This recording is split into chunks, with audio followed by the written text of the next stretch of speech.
जब टमाटर 250-300 रुपए हुआ तो आपके घर में भी बात होती थी टमाटर के बारे में कि थोड़े थोड़े दिन कम कर दिया जाए? आप शायद ट्रिविलाइज करना चाहें और इसको थोड़ा नहीं, मैं ट्रिविलाइज नहीं कर रहा। चल झूठा।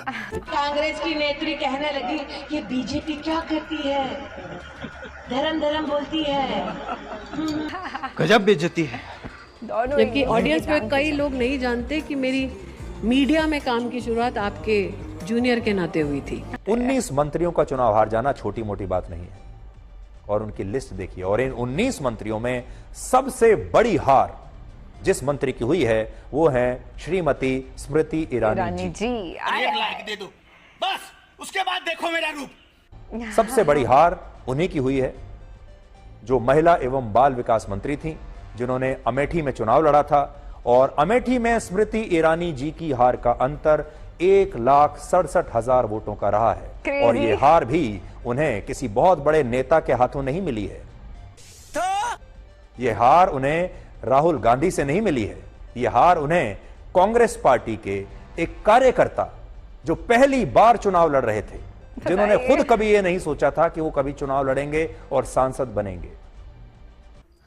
आगे बोल। नहीं बता भाई मेरा भाई उन कार्यकर्ता किशोरी लाल शर्मा से उनको इतनी बड़ी हार मिली है। और मोदी सरकार के जो 19 मंत्री हारे हैं उनमें सबसे बुरी तरह हारने वाली मंत्री हैं श्रीमती स्मृति ईरानी जी।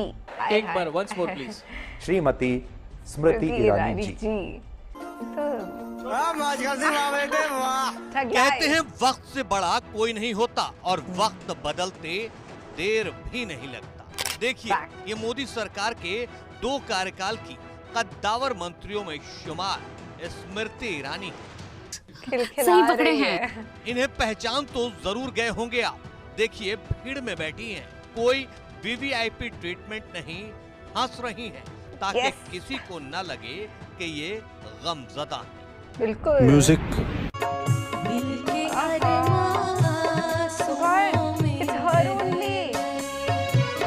हम इस सीट पर इस समय मौजूद है जिसे देश की सबसे सुपरहिट सीट माना जा रहा था। अभी भी सुपरहिट है कि यहाँ पर वोट पड़ने से पहले ही खानदान का बुरे बिस्तर बांध लिया वोटर। सबसे बुरी तरह हारने वाली मंत्री हैं श्रीमती स्मृति ईरानी जी।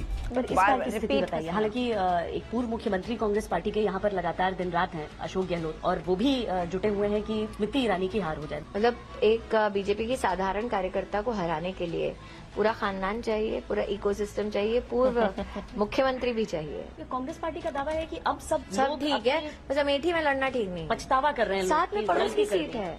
मैं वही तो कह रही हूँ, पड़ोस की सीट है। वो कह रहे हैं गलती कर दी, तो फिर लड़ लेते। कर रहे हैं कि मैं कह रही हूँ फिर लड़ लेते। क्या गलती? 19 और अब 24 की अमेठी को देखा है।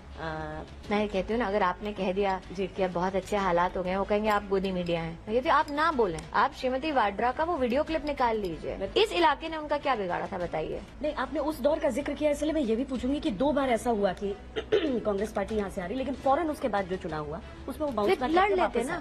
इस बार नहीं होगा वैसा। मैं तो वही कह रही हूँ, लड़ लेते। उनको खुद भी तो एहसास हुआ होगा कि नहीं जीत पा रहे, इसलिए तो नहीं लड़े। वो तो ये दिखाएंगे ना कि आपको कोई भी आके हरा सकता है। ठीक है, इसका मतलब राहुल गांधी छोड़ के कोई भी हरा सकता है। यही कह रहे हैं कि राहुल गांधी निकम्मा है। मैं अपनी माँ की सीट से जा रहा हूँ। ऐसा है तो पहले चुनाव में बोल रहे थे ऐसी बनाएंगे, एक छोर से आलू डालोगे तो दूसरी छोर से सोना निकलेगा। मोदी मेरे शब्द नहीं है, नरेंद्र मोदी जी के शब्द। बीजेपी उगाही पार्टी है। अमित शाह जी ने स्पष्ट रूप से रुबिका जी कहा है सार्वजनिक मंच पर कि 303 सांसदों की पार्टी को इलेक्टोरल बॉन्ड्स के माध्यम से ट्रांसपेरेंटली बैंकिंग सिस्टम के माध्यम से 6,000 करोड़ का बॉन्ड मिला, लेकिन जिनकी ताकत 200 की भी नहीं है स्पष्ट रूप से, उनको 14,000 करोड़ रुपया मिला। कि ऐसी कौन सी उगाही कत्ती राहुल गांधी छोड़ गए हैं कि उनके पास 14,000 करोड़ रुपया है। स्मृति जी, आपने कहा कि मरते दम तक, ये आपका अगर बयान सही है, मैं वहाँ गांधी परिवार को अमेठी में जीतने नहीं दूंगी। और ऐसा लगता है कि मेरा प्रकोप ऐसा है इस वचन का कि रायबरेली से भी गायब हो।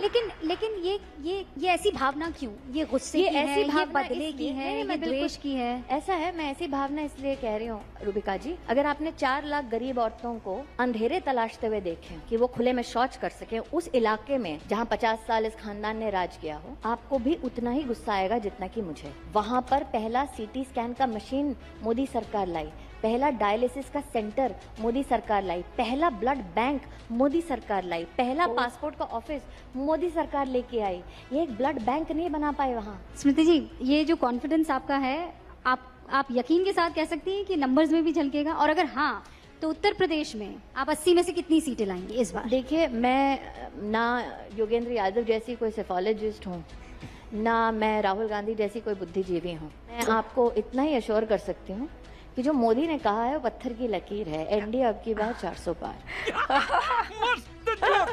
क्या हार में क्या जीत में, किंचित नहीं भयभीत में, संघर्ष पथ पर जो मिले ये भी सही वो भी सही, वरदान मांगेंगे नहीं। हाय हाय, मजा आया।